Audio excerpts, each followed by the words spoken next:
Please welcome Robin Petre, the director of the film Only on Earth. Hi, Hi, how are you? From where are you joining us today? I'm in Barcelona. I'm in a hotel room in Barcelona right now where we had our Spanish premiere yesterday. Oh, great. How was it? It was good. Nice. It was very fun because I learned that they start the film later to allow for like Spanish timing. So Ah, okay. That's yeah, interesting. We started that on was time here in Munich, but yeah. So, first of all, thank you very much for this wonderful film.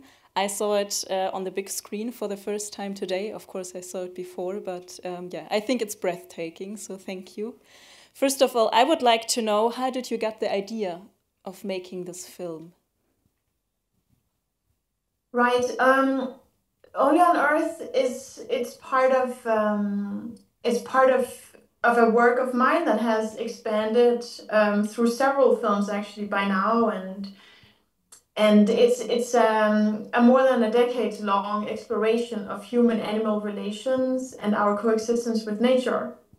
So because I'm interested in this kind of topic, I'm always on the lookout for inspiration and new knowledge in this field. And so I came across an article, a news article on the Spanish wild horses, the horses in Galicia, and also the cowboy culture around them. And I thought it sounded intriguing. So I went on a 1 week research trip initially. And then from then on, I was like exploring the potential for a film there. And I thought there was a big potential. So I came back to stay longer quickly after that.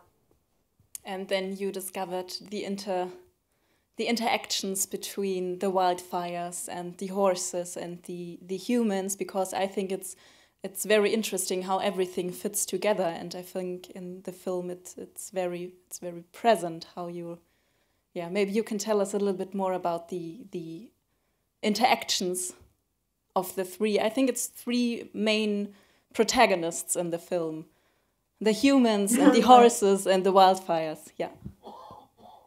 Right, yes. Already in that first visit to Galicia, I learned about the connection between the wild horses and the forest fires, how these horses, especially from that region, are particularly adapted to eat things that not all animals can eat, but that are very flammable and which can grow 3 or 4 meters tall. It's particularly this brush shrub called chocho in Galician, and the horses really help to maintain the landscapes there and balance the ecosystem.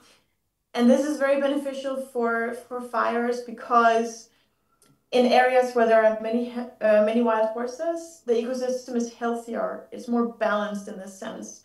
So when a fire hits, which happens every summer, is a recurring annual thing, and many fires each year. But if there are many horses there, they help to curb the risk of explosive mega fires, which are beyond our control. So that's what it's really about, like this whole balance between this natural balance, really, that is of course is like being interrupted also by this other protagonist in the film, which is humankind and our way of dealing with nature and sort of making everything for our benefit in our minds, but then creating new problems for ourselves in that process. Yeah, so how we humans also interfere in nature. Yeah. Yeah, very much. You concentrate on a few main protagonists in the film. How did you choose them? So the film, it existed on paper and in my mind mostly before it became reality. So I was looking for particular characters or particular roles. So I knew early on I wanted a female firefighter to be part of the film. And I really wanted a young, aspiring cowboy around the age of 10, someone who was learning those traditions gathering the wild horses once a year every summer and wrestling with them, and there's a whole ancient tradition around it that's being passed on through generations. So I was looking for specific character roles to be filled to tell this story, and we ran little casting rounds and found these great characters. I think they're great, and went into collaborations with them. Yeah, they seem very unique in their interactions. Yes, so before I open up the film discussion also to the audience, I have a question, because the pictures in the film, they are so great and you're so close to the fire. I assume filming and shooting was not always that pleasant. I can assume you had some difficulties capturing these amazing pictures. Oh, for sure. I mean, the film is shot over the course of 3 fire seasons, 3 summer seasons mainly, and the first summer was a lot of trial and error. And also shooting the kuros, those rodeos with the wild horses, was extremely difficult to get them to sort of fit into the visual expression that we wanted for this film, because it's so chaotic, and because I really wanted this closeness through the entire film, like in all the scenes, this intimacy, and for that to be reflected in the image. So we had to be really close, just centimeters away from the wild horses, away from the firefighters, the fires, everything sometimes. And that's an ongoing technique or method through the whole film. It's shot on wider lenses, but really close to the characters, as opposed to shooting from a distance, zooming in with a long lens, which would be a completely different look, which we didn't want for the film. So in order to achieve this, you can imagine we had to reshoot so many times. The horses during the kuros, for instance, were bumping into the camera and into us in so many takes that could have been great, but then ended up being shaky and unusable in the end. Yeah. Yeah, I can imagine, but I think the film benefits from your approach, really. So the fires were worse. Yeah. I can imagine. Yeah, you were really in the fires. That was something that stood out to me. Like you could just go with the firefighters into the fires that close. That was allowed, or no. I mean, it was very, very difficult, and I mean, during especially the year 2022, which was this historically terrible summer in terms of wildfires, forest fires, and drought. And we had thousands of firefighters working really hard around the clock. And of course, they didn't want us to get in their way or to interrupt. And it's not really possible to obtain a formal written permission to film that you would normally try to obtain and go through with that, because the scale of the situation just didn't allow for that, and so many things. But we found allies among the firefighters, trusted allies, among them our protagonists, our firefighter protagonists, of course, but many others as well that were so helpful and really wanted this film to exist. And they realized in order for that to happen, they would have to help us. You can't just walk into a forest fire. They lent us their firefighting outfits. So everything is made out of a fabric that can't ignite and burn, and you're wearing glasses that they're made out of a particular material that can't melt, because plastic and rubber and this kind of thing would otherwise melt, and helmets and boots and everything. So we're wrapping also this fabric around our microphones, our gear, and then going with them to the front lines of some of those really intense fires. So we're really getting deep into the burning forests to achieve this level of intensity in the footage that you see in the film. Yeah, wow, you really got out of your way to catch these images. So, are there any questions? Yes, here's one in the front. Do we have a second microphone? Yeah.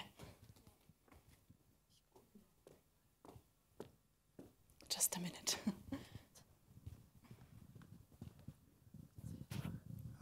Thank you. I have the question. Did you use drones for filming also? Thank you for the question. No, actually, I absolutely did not want to use drones. This was something I knew early on.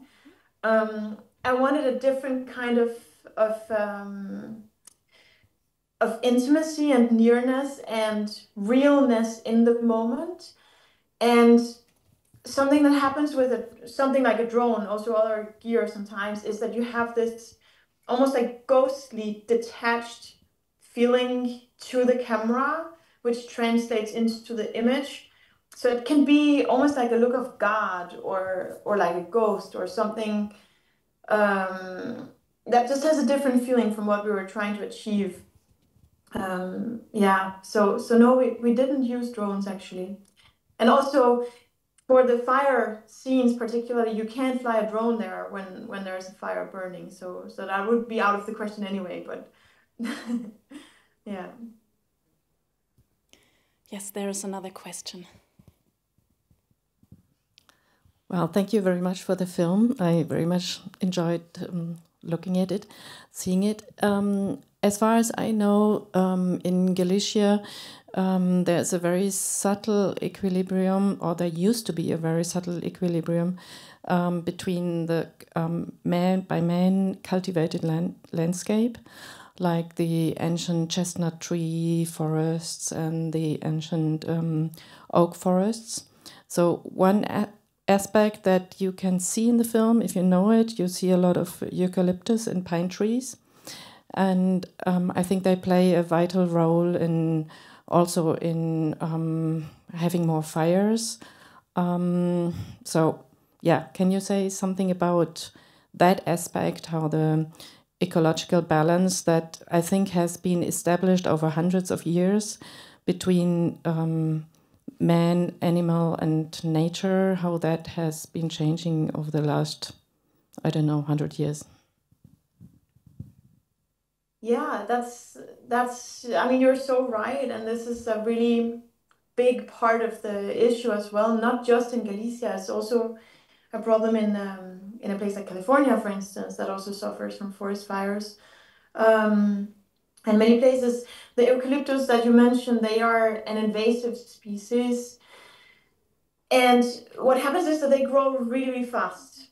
And then you can make like a plantage, like an artificial forest that you can harvest, and then they grow up again. You can re-harvest eucalyptus trees like this.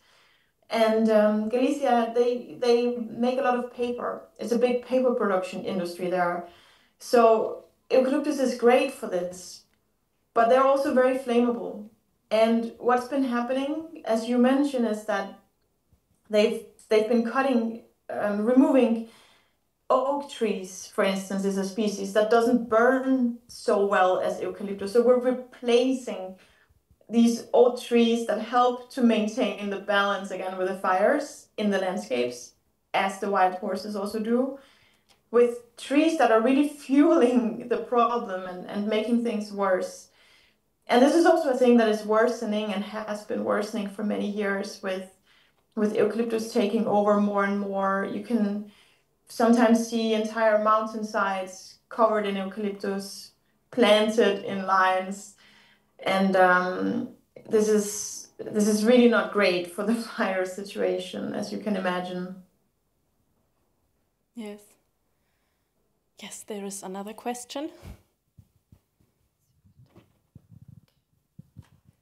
Thank you for the really wonderful film. I was also very impressed by the music and sound in the film.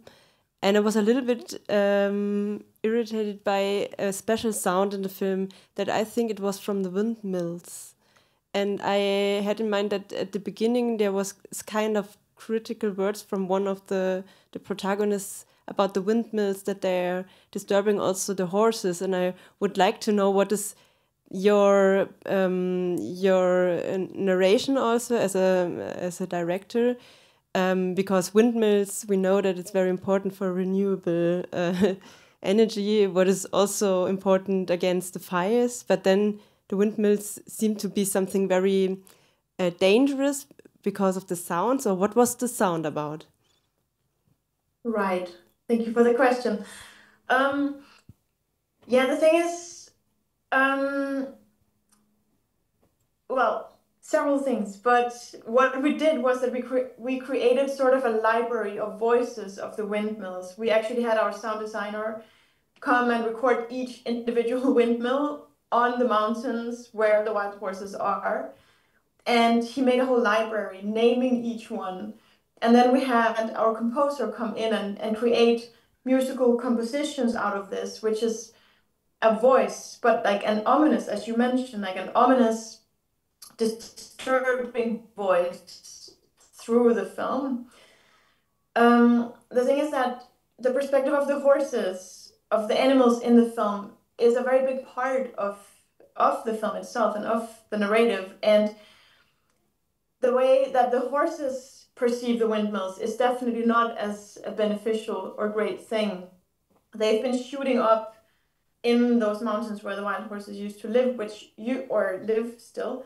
And they used to be pristine green mountains, and then there's like a wash of forests of windmills coming in, sometimes even with like some corruption happening, different issues, that suddenly windmills shoot up in places where they shouldn't be. And for each windmill, there's a road system having to happen as well, because you need a road leading to each windmill for construction, for maintenance, and so on and so on. So suddenly there's a whole invasion, like a machine invasion of what used to be natural land. And this is certainly not great for the horses. It's causing a lot of problems. It's causing traffic accidents with horses crossing the roads, which then again leads to more problems with horses clashing with people, fences being put up, like all of this happening in a place where the horses used to just be left alone to a whole other degree. So this is also to emphasize a point in the film that while renewable energies, of course, are great, and we really, really need to shift towards sustainable energy sources, of course, but the world is not black and white. I mean, it's not like, yeah, it's not black and white. It's like we have to consider how we're doing it. So if we just let capitalist powers run the entire show and have individual companies that are basically just interested in profit for their own business run this entire shift towards renewable energies, then these things happen that create new problems for ourselves, pushing out the wildlife, pushing the balance of the natural landscape off the scale. And so we're again creating new problems for ourselves with more risk of mega fires. But we have renewable energy. But it's like we have to balance these things. We cannot just let it depend entirely on like a capitalist system. And then you have these forests of windmills like we see in the film. Yeah. Yeah, it adds to the problem, so yeah.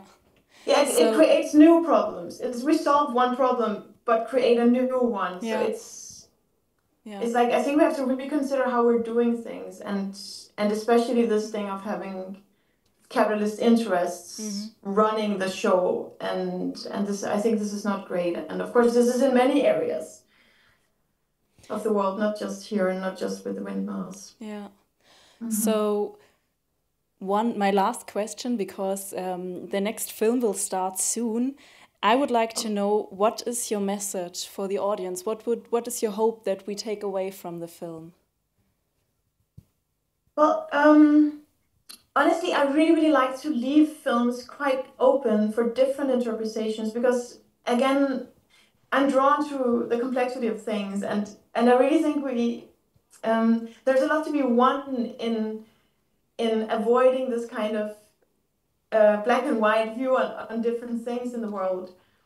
So I would rather not tell you what to take away from the film. I hope the film sparks a lot of curiosity, a lot of inspiration in you, and I hope that it really stays with you. I hope you will consider questions that you might have during the film, that you will talk about it or think about it for yourself.